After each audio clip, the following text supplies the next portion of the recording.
The McAlvany Weekly Commentary, covering monetary, economic, and geopolitical news events. Yes, we have stagflation. No, there's no stable equilibrium. Yes, there are inputs into companies that are tagging the bottom line for corporations and have them cautious in terms of business spending, which leaves us with one conclusion. Guess what?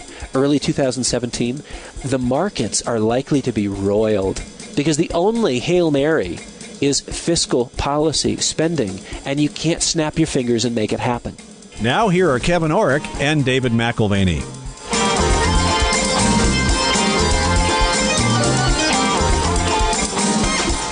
Welcome to the McAlvany Weekly Commentary. I'm Kevin Orrick along with David McAlvany. David, I'm still simmering from the Carmen Reinhart interview. I'm ruminating on all the things that she said.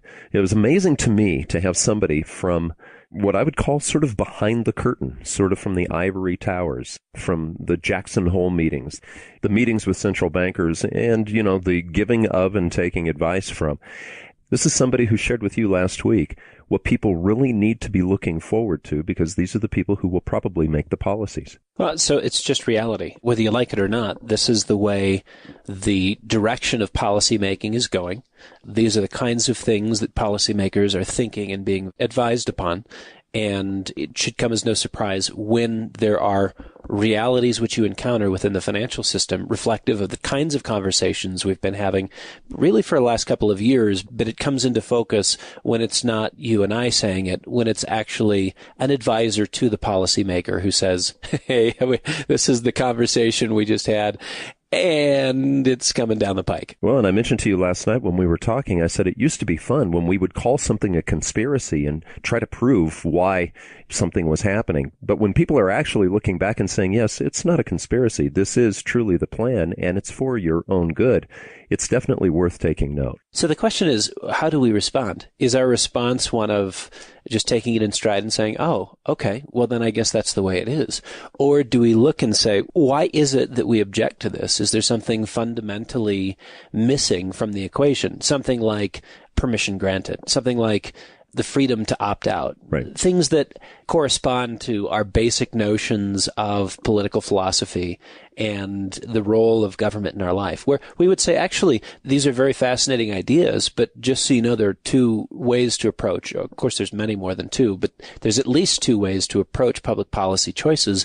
And what makes these decisions so difficult to swallow is that they're really not consistent with anything that we hold dear in terms of our being agents in the system making choices freely. Well, yeah, freedom. Well, you know, let's get to that in a little while. I'd like to talk about Carmen Reinhart's comments, and then I'd also like to sort of look ahead to Kenneth Rogoff's book, The Curse of Cash, because the details of what we should be looking for are both in the Reinhart interview and in The Curse of Cash. But I want to get to some of what the Federal Reserve, speaking of central bankers, have been dependent on here recently.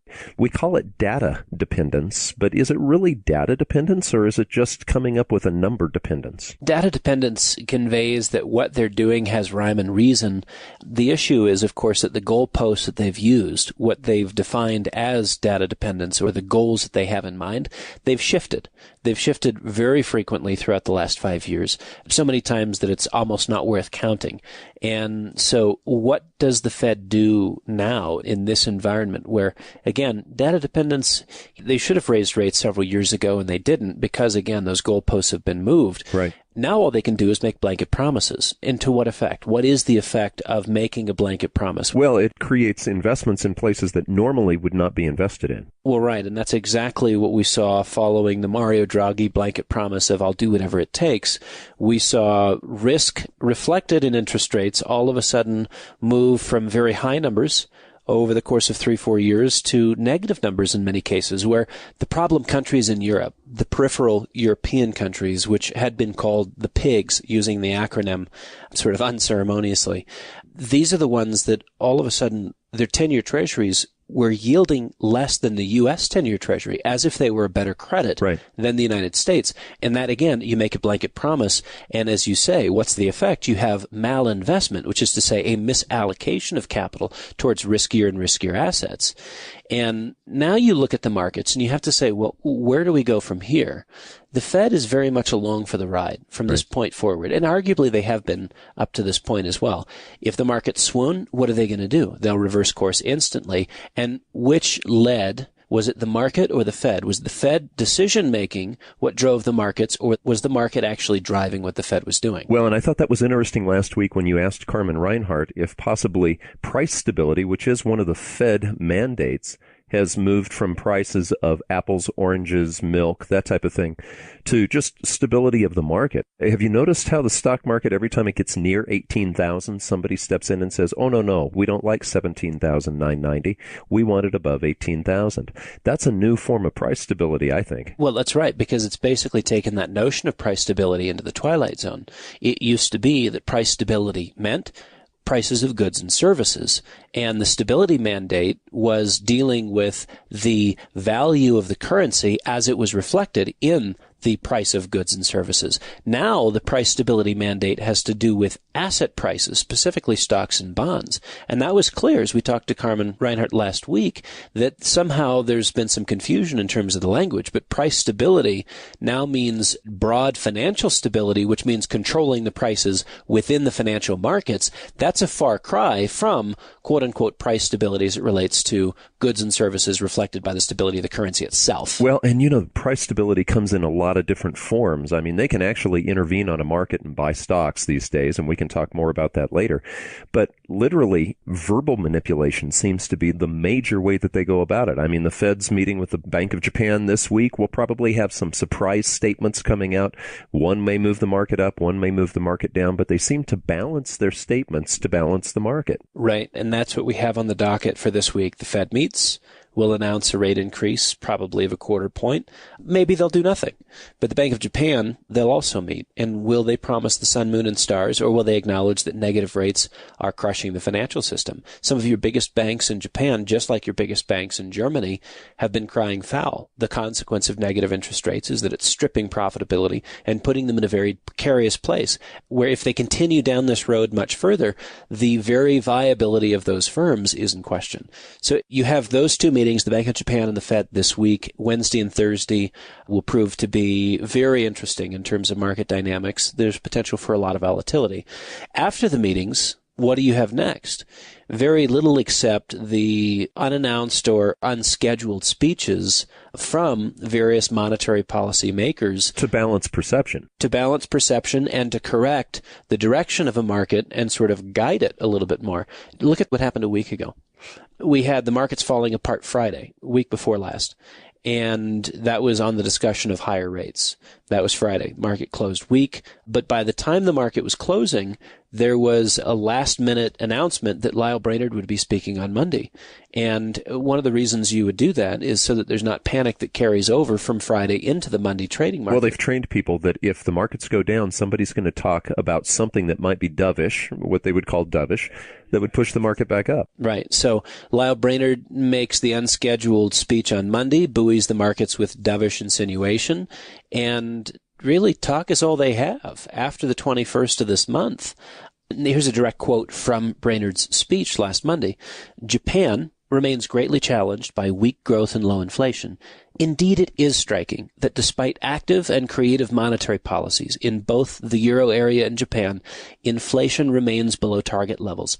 The experiences of these economies highlight the risk of becoming trapped in a low-growth, low-inflation expectations environment and suggest that policy should be oriented towards minimizing the risk of the U.S. economy slipping back into such a situation. End quote. Now, the interesting thing is this is a person who would be more than happy to do negative interest rates. Right. And they're saying, well, look, what happened is it's not that negative interest rates are not helping Japan and Eurozone countries. It's that they didn't implement them fast enough and to the degree that they needed to. And that's why they're still suffering. There's an inability on her part to recognize that it may be the policy itself which is reinforcing a negative deflationary or disinflationary trend. Again, I'm talking about a paradigmatic blindness. They right. cannot see what they do not want to see because it challenges the paradigm from within which they operate. Well, Dave, if your whole life is a particular paradigm, it's very hard to see outside of that paradigm. There's job security. There's a lot of other things. You've got papers that have been written for the last few decades.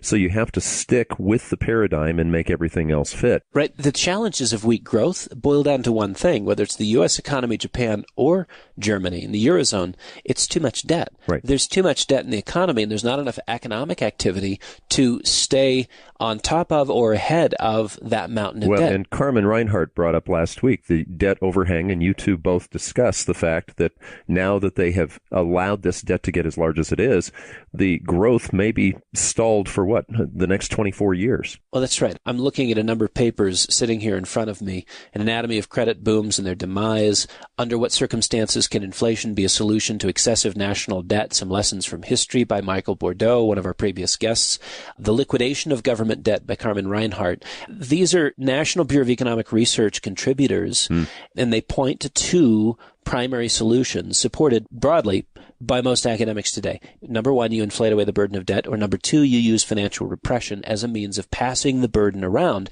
because it is, after all, the debt stupid. And This is where Ms. Brainerd would do well to say, look, it's not policies, new, inventive, creative, that will solve this problem. It's the foundation upon which our financial system is built, which is excessive debt, which has to be reanalyzed. This is simply unsustainable. Well, and Reinhart brought up, you use both. That's what they're looking for. They were talking about possibly maybe changing the inflation target from 2% to 4%. Well, what is that? That's to inflate away the debt while continuing negative real rates of return and possibly even nominal rates of return. Now, the assumption is that the general public is too stupid to understand, and so they can discuss these things very openly. They don't need to be guarded because Monday Night Football trumps all, or whatever it is that keeps people distracted, where public policy matters not.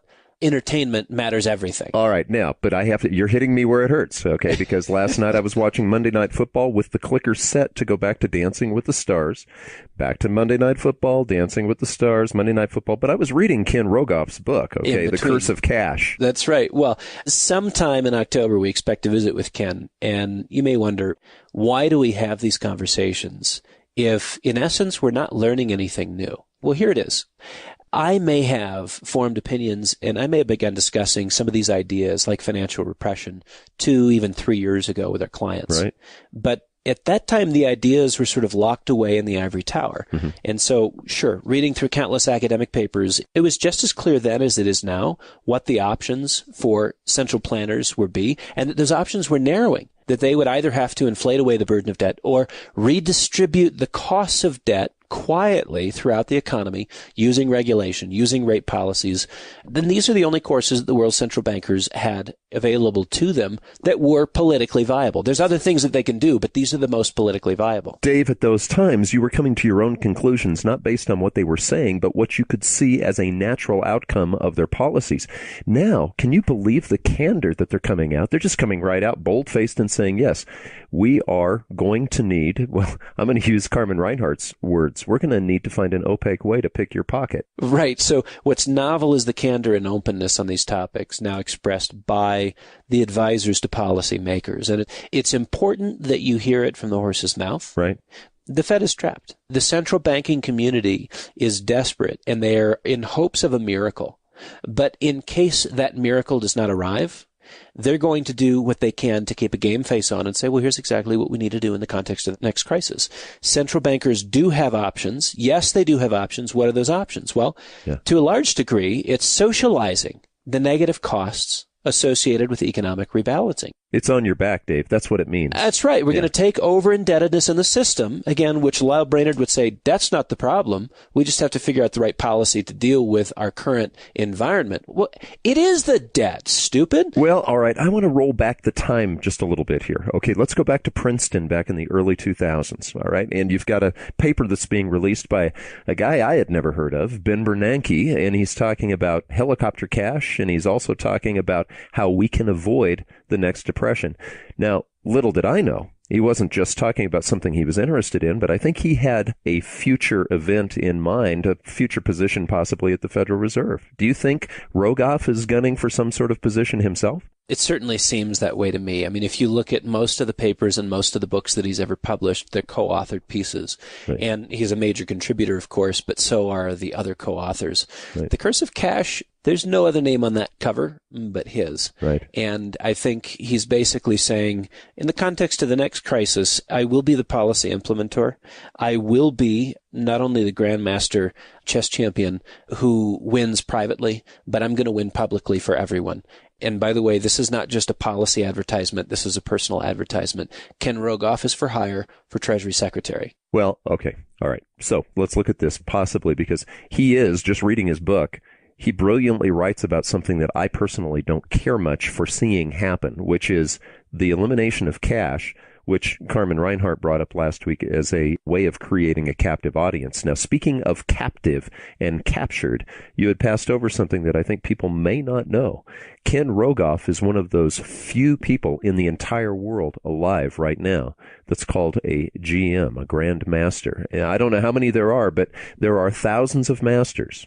But there are only hundreds of grandmasters. Maybe 150 alive in any given decade. Okay. Okay. Don't trifle with his brain. It's a good one. Right. No, but what is this again? We're talking about economic rebalancing. We're talking about paying the price of having too much debt in the system. And we're talking about there being an involuntary assignment, that is, payment by other people that had no connection with the debt being accumulated in the first place. They're now being asked to take some of the burden themselves. So again, we come back to this issue of surprising candor. Mm-hmm. There's openness that suggests that some are seeking official positions in the new administration, and they want to publicize not only their ideas, but themselves as the correct implementors. And it's Rogoff's dream of a cashless society, which is, in his mind, noble. What is it in reality? Well, maybe it is noble. Maybe we're wrong in picking it to pieces, but to us it seems to be the conjuring of a priest that right. doesn't realize how deeply involved he is in the dark arts. And what are those dark arts? They're otherwise known as the dismal science. I mean, and everyone acknowledges that economics is a dark science. But if you go back to our conversation with Tomasz Sedlacek, right. who was the economic advisor to Václav Havel, another very bright man. By the way, he attained that position under Havel at the age of 23. I mean, he was very much way too smart for his britches at a very young age. But that was all after communism fell in Czechoslovakia. What he said was that central bankers are the high priests of a religion that promises perpetual growth. That's not actually natural, normal. You cannot accept perpetual growth as a state of nature. And to try to perpetuate it means that you bring in outside things that may ultimately be harmful to the system. Well, and I was thinking about this the other day, Dave. The Reinhart Rogoff book in 2009 called This Time is Different actually outlines 8 centuries of the creation of debt and then the passing of that debt, basically the default on that debt over those 8 centuries, without exception, okay?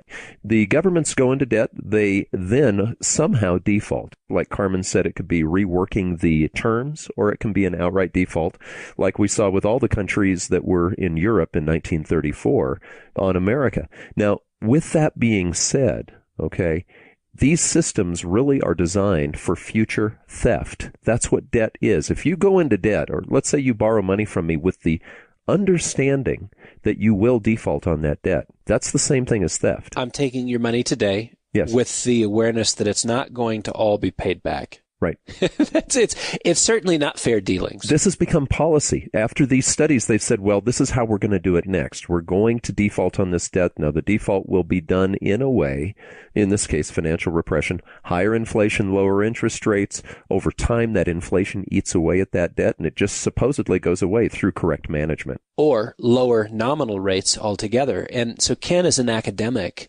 operates from within the paradigm that accepts this, that right. PhD management of the economy allows for perpetual growth. That's the paradigm. That's the world he lives in. Right. And he is amongst the growing cadre of neo-Keynesians that borrow from Knut Wicksell, the Swedish economist, a very legitimate idea, the idea of the natural rate of interest. But then there is this presumption that's brought in, much more than Wixel ever did. It's a presumption both of their abilities as market tinkerers, as well as I think there's some presumption in terms of the market's reaction to their tinkering. But it's based on believing that PhDs can redefine the natural rate of interest and thus engineer growth in the economy. Well, and I think we have to look at how a person thinks, Dave. Okay, I'm a musician, so I think a certain way. I play trumpet, I like jazz, classical. One of your traits is to think in legacy. You reverse engineer everything. You look at how you're going to be as a gray-haired old man, and you say, okay, what can I do today to get to that point? That's a way of thinking. Now, think about Rogoff for a second. Now, this is not a criticism, but chess is a very, very unique game. When you study game theory and its different incarnations, there are games that can have unexpected inputs. A backgammon player is going to be able to handle surprise, even though there's an element of strategy, there's an element of chance in it. I love the game. Chess has none of that. You have to close the system. You've got 64 squares. The pieces can only move a certain way. You have absolutely no surprise, unexpected events. And isn't it interesting that this is a man who's saying if we close the system, if we make cash unavailable to people, we'll just get these equations right. But this is what I'm getting at. There's a presumption that there's only a set number of moves that we can make, or that if we considered ourselves the opponent in the match, right, that there's only a few outcomes that are in front of us. Choose A, choose B, choose C. Right. And I would say, well, life is not chess, and that would be representing the fallacy of false alternative. We don't right. have A, B, and C. We have A through Z in terms of the choices ahead of us. So you and I think of interest rate disequilibrium when we look at rates at 0 or below. Right. Okay. That's what we see. We think, gosh, if you take rates below a natural level, which to us would represent risk and credit appraisal, right? Well, and we might march with our money. And so you lower that and we'd say, this is not normal. That's not so with the priesthood. Right. The priesthood sees a mathematical equation that unlocks perpetual growth. So to an engineering mind, it's like the perpetual motion machine. To the chemist, it's like the promise of turning dirt into gold through some new alchemy. But there is something missing in the equation. Right. And what is one key variable left out of the economist's quote-unquote elegant equation? You have humans and they do not act rationally. Right. So if you boiled it down to human action, you'd say, well, if monetary policy becomes coercive and requires a captive audience within a contained financial order to thereby be implemented, right, they've neglected a variable rooted in our nature as people. Call it a penchant for freedom. But coercion sets in motion a very different mood amongst individuals. Well, and to them, it may be a variable. To me, it's a constant. I love freedom. To you, it's a constant. And so the only way you can take away that constant or subdue that constant is to create force or coercion or some sort of penalty that would force me to play ball. It's the central planner saying what you consider to be a constant, I consider to be a negotiable. Right. It doesn't have to be there. And so let's call us the economic agents. We're the economic agents. To be at the receiving end of a coercive monetary policy may very well alter our behavior in unforeseen ways. You cannot assume that individuals will act normally or do more of what is considered normal or desirable when you create an environment of financial duress. And that's exactly what coercion is. Well, let's just look at a story back from the 1700s, okay? Lavoisier, who is the discoverer and measurer of oxygen, okay? Great chemist. If you look him up on Wikipedia, most of what you'll see is his brilliant mind in chemistry. But he also, just like Rogoff, plays chess and has economic policy. Lavoisier proposed a wall around Paris so that no one could come out or go in without some sort of tariff or tax. Well, that's right. So if you're going to import goods into the city limits of Paris, you have to pay the tax. Well, now he ultimately lost his head when France, you were talking about the behavior changes when freedom is taken away.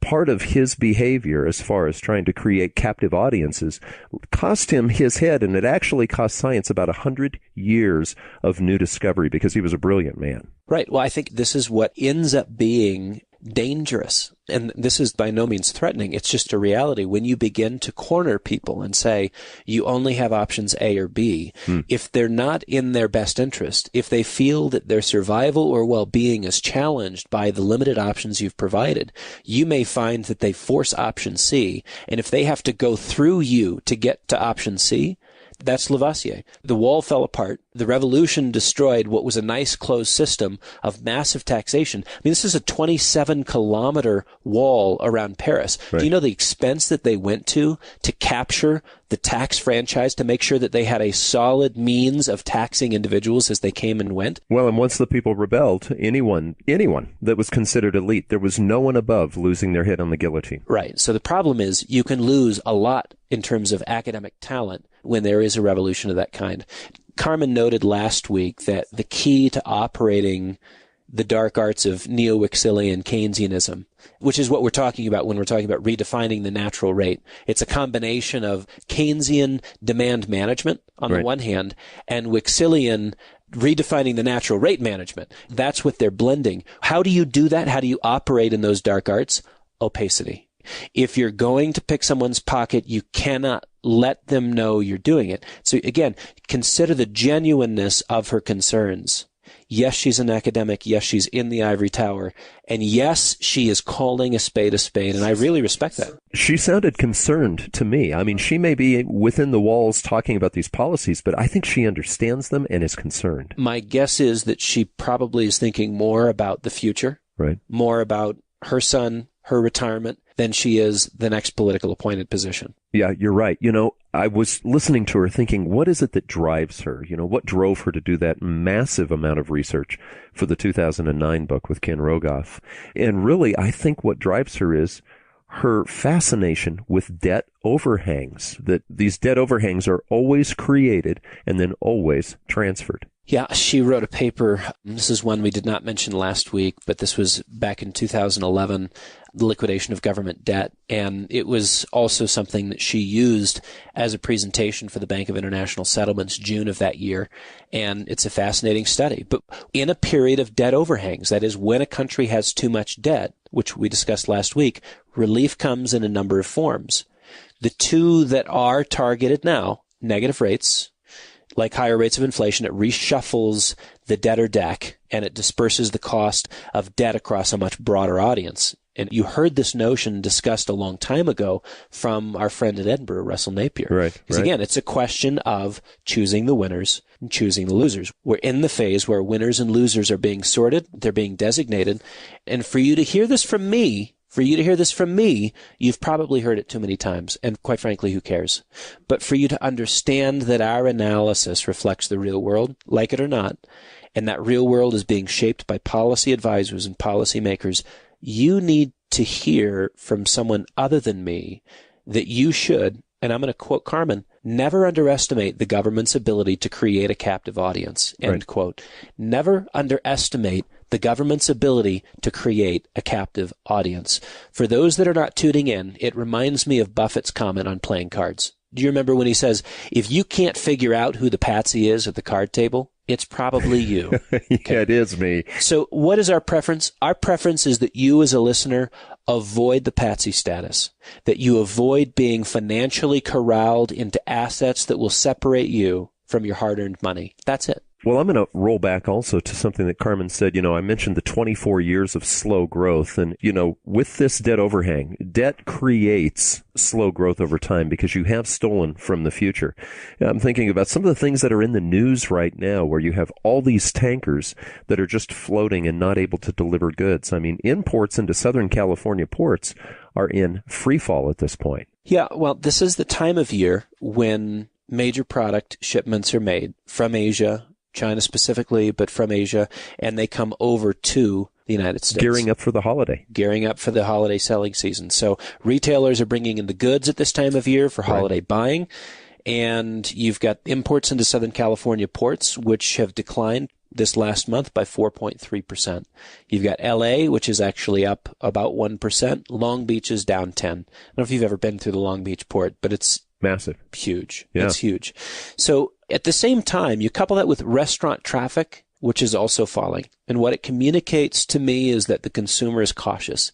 And the retailers who are running their businesses are looking at foot traffic and saying, we need to be cautious too. So back to the food chains, you've got massive discounting with the food chains, promotions with free food to bring in customers. Those promotions accounted for 25% of all sales into fast food restaurants this last quarter. It just tells you that in order to get people to even show up, you've got to create an incentive. So, we've talked about central banks creating incentives, carrots and sticks. Well, retailers have to do the same thing. Now, what happens? What's the consequence? Fourth quarter earnings reflect the fact that they've had to basically give it away. Margins have been squeezed and earnings are ugly because of this. Do we expect retailers to suffer in the third and fourth quarter? Actually, we do. Okay. But let's say you're a policymaker. Let's say that you're with the Federal Reserve and you see these numbers and you see that things are falling. There's some equations that's going to tell you that you can stimulate that economy. I mean, look at Forbes brought out something that I thought was interesting. You talk often about the early German hyperinflation back from 1920 to roughly 1922 and a half, 23. But, it was the intellectuals back then that said, we can beat this thing just by printing money. Well, that's right. There wasn't enough economic activity, and they said, well, that's because there's not enough money in the system. But if we put more money into the system, if we were to create liquidity, that would improve wages, that would improve economic activity. And it worked. And it did work. It worked very well. Initially. It worked too well. So in the 1920s, the hyperinflation, Forbes recollected in their most recent issue that the professors could not recognize the ill-conceived policies until it was too late. And the system blew up. Right. Then the elegant solutions that had been proposed, they were intellectually tarred and feathered as absurdities. But from within their paradigm, the professors could not conceive of what might go wrong. Does that have echoes of history into today? I think so. Well, and Carmen actually touched on that just briefly, if you remember. She said, the trick is going to be to not let that inflation get too high. Well, that's right. The challenge for a central banker is always looking at two horses. The one horse is a dead horse, and that's the deflation horse. And it's difficult to get that horse back up and trotting, right? So it doesn't matter how much you beat it. A dead horse is a dead horse. The other horse is a stallion, which they assume can be reined in. And so they fear inflation less than they do deflation, because inflation is a stallion to be tamed. And they recognize that they're skilled at taming virtually anything, whereas it takes something of a necromancer to raise the dead. And they're not claiming to be quite into those dark arts. Well, and in economics, there's so many moving parts, because if you have a slowdown in growth, you may have a slowdown in, say, buying from other partner countries like Mexico or what have you. Sure. So not only are imports declining into the Southern California ports, but you look at sort of the ancillary data. Mexican peso has dropped to an all-time low. Think about that. The Mexican peso has dropped to an all-time low. They are a primary U.S. trade partner, right? And of course, their currency is going to be impacted somewhat by lower oil prices. But we are not currently at the low end of the range, nor have we been at the low end of the range for oil for some time. So what you're saying is Mexico's peso has dropped because our buying from them has dropped. We're buying less. Right. Their economy is not as strong. Okay. Their currency is weaker consequently. The Canadian dollar is weak as well. I met with the precious metals mining CEO this past week, and we discussed specifically the declining Canadian dollar as a very positive factor in Canadian miner performance in the present. It's like adding 25% to the gold price, right? Because they're paying their employees, they're paying for everything that brings it out of the ground in cheaper currency. That's right. Labor costs are in loonies, just like, for the miners who are down in Mexico. They're paying their labor in the cheapest currency, vis-a-vis the dollar. You've got the Mexican peso, which has tanked. Those expenses are very, very inexpensive relative to the gold price at $1,300. It increases their profitability considerably. Is this a reason why Ford is moving one of their plants down to Mexico at this time? No. Ford is announcing that they're moving all of their small car manufacturing to Mexico. All of it? Small car. All of their small car manufacturing. Wow. And I'm sure we'll have comments from Trump on that. I'm also sure that Ford is making political contributions which are predominantly DNC-centric. Well, Dave, without being political, which is really hard to do this time of year, I just want to hear the numbers, because you said Trump might have something to say about that. And, honestly, it's horrible to me to see Ford moving all of the small car production down to Mexico. But on the other side of the equation, it's also horrible to see Ford go out of business because they can't sell cars. Businesses have to do what they're going to do. Now, Trump has made some statements that when he becomes president, if he becomes president, he may not be able to carry out. But let's say you're a China, and you're looking at a possible Trump win. Let's say you're Mexico and you're looking at a possible Trump win. What should we look at economically from a global participation standpoint or global trade standpoint? I'm reading a fantastic biography on Alexander Hamilton, and I'm about halfway through. And one of his suggestions, he was about 30 years old when he was sort of trying to fix the world and do it more or less according to a British paradigm. He had a lot of respect for the Bank of England and a number of the things that were obviously more centralized and less dispersed through the states. You'd have probably interviewed him on the commentary had we had it at the time. I would have enjoyed that conversation. I feel like I'm having one with him right now, in fact. But, 5% is what he wanted to see as a tariff on all imports. Right. And, 5% may be tolerable. Trump's suggesting anywhere from 15 to 45% tariffs on imported Chinese goods. And if there's anything that has the ring of Smoot-Hawley and the protective tariffs that we saw back in the 1930s, we may make America great and we may make America greatly poor if we implement those kinds of policies.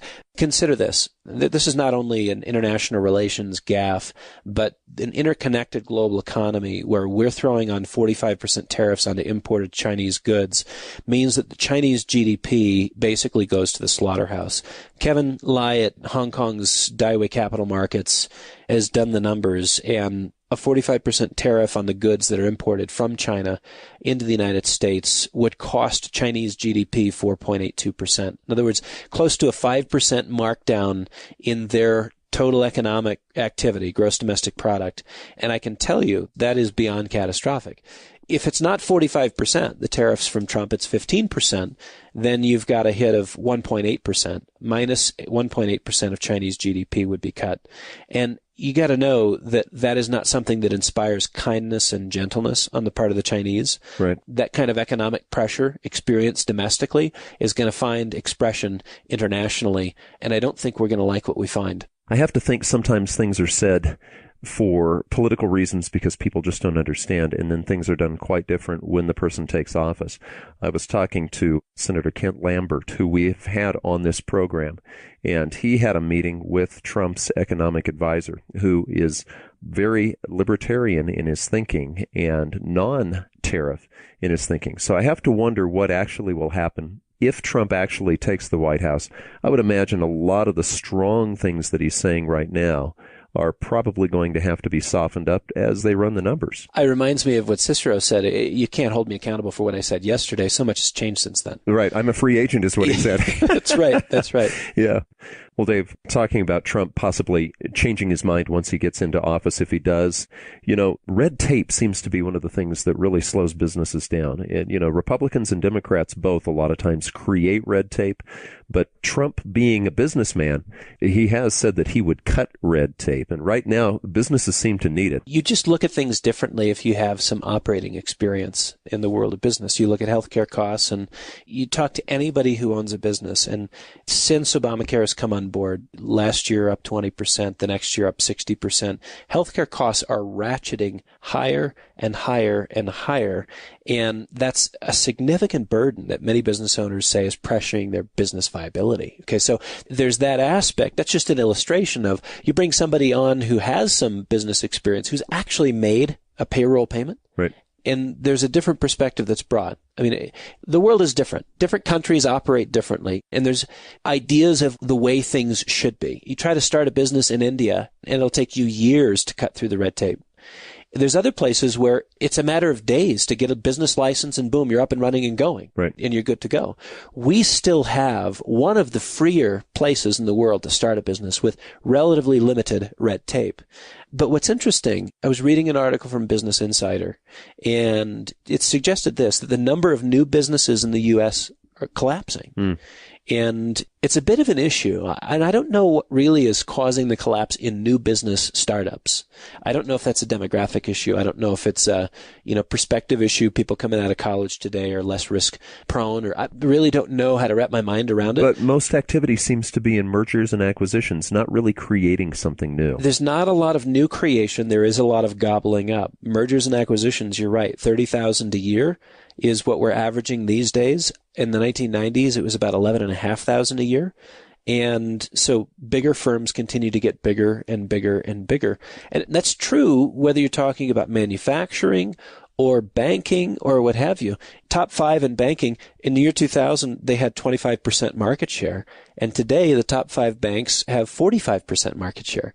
And so, this period where Dodd-Frank was supposed to address the too big to fail, it's actually doing quite the opposite. And here we are coming up against a deadline with money market funds and a mass exodus thanks to Dodd-Frank, where guess who's actually being hurt, not helped by this action? It's the businesses. Banks and corporations. Yeah. Which says to me that Dodd-Frank was just ill-conceived from the get-go. There's $700 billion which has come out of money market funds since January of 2015. $700 billion. And it's expected that another $200 to $300 billion is going to hit the exits before October 14th. And, this is money market funds that we're investing in commercial paper and certificates of deposit, that is bank CDs. So the short-term funding needs of banks and the short-term funding needs of corporate America are being cut off. And who's the beneficiary? The beneficiary, when you count the $700 billion that's already left and the $200 to $300 billion that's likely to come, this is an extra $1 trillion. It's the monopoly Treasury Department. It's going straight into treasuries because there is an extra benefit, an extra measure of safety. And again, that recalls last week's discussion with Carmen Reinhart. Corralling investors into certain asset classes. It's done by carrot. It's done by stick. In this case, it's a blend. But you now have this audience of treasury buyers, and what has happened here? Macroprudential rules. That's what the Dodd-Frank legislation is called, macroprudential rules. They are creating a world in which money is fleeing one asset class, going to another. And it's by design. It's by design. Right. To me, it's a little bit eerie. Sorry, that was tangential on the money market funds. My real point was that Trump may cut through a lot of red tape, and Trump may introduce a risk-taking and entrepreneurial environment, which is very healthy for the U.S. economy. That's about all I can say that would be positive from a Trump administration. That's kind of obvious given his CV, because quite frankly, he doesn't have experience doing anything else except getting things done in the world of business. So maybe, just maybe, he could create an environment where that's possible. And economic growth from that standpoint is intriguing. Well, I think the people have to weigh the issues very carefully, because you look at the way the establishment people are leaning. Establishment is leaning, whether you're Democrat or Republican.